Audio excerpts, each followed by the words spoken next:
பொதுவாக புதுசாக சந்திக்கிறவங்களோட நேமை வந்து நம்ம மறந்துடுவோம். அதை எப்படி ஞாபகம் வச்சுக்கிறது? Let me give you 3 tips.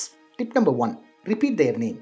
அந்த கான்வர்சேஷன்லேயே ரிப்பீட் பண்ண முயற்சி பண்ணுங்க. இப்போது அருண் அவங்க பேர் சொல்கிறாங்கன்னா, ஹாய் அருண், எப்படி இருக்கீங்க, அப்படி அந்த கான்வர்சேஷன்லேயே யூஸ் பண்ண பாருங்கள். That is number 1. Number 2, make a connection. Make a கனெக்ஷன்னா அவங்க பேரை வந்து நமக்கு ஃபெமிலியராக உள்ள ஏதாவது ஒரு விஷயத்தோட அசோசியேட் பண்ண பாருங்கள். அப்படி பண்ணோன்னா அந்த நேமை வந்து it will create a mental hook. For example, இப்போ அவங்க பேர் வந்து அருண்னு சொல்கிறாங்கன்னா உங்களுக்கு டக்குன்னு அருண்னா என்ன ஞாபகம் வருது? அருண் ஐஸ்கிரீம். ஓகே, அப்போ நீங்கள் அடுத்த தடவை அவங்கள பார்க்கும்போது you will be able to recollect it easily. That's number 2. Number 3, pay close attention. ஏன் இதை சொல்கிறேன்னா, அவங்க முக்கியமான விஷயம் சொல்கிறத நம்ம கவனிப்போமே தவிர அவங்க பேர் சொல்லும் போது அதை நம்ம அலட்சியமாக விட்டுருவோம். அப்படி விடாமல் you need to pay close attention. Here is bonus step. Bonus step என்னென்னா, அவங்க பேர் அந்த மாதிரி நீங்கள் மறந்துட்டீங்கன்னா ப்ளீஸ் ஆஸ்க் தெம் அகெயின். உங்கள் பேர் என்ன சொன்னீங்க அப்படின்னு ஒரு தடவை கேட்டு ரீகலெக்ட் பண்ணிக்கோங்க. These are the 3 tips.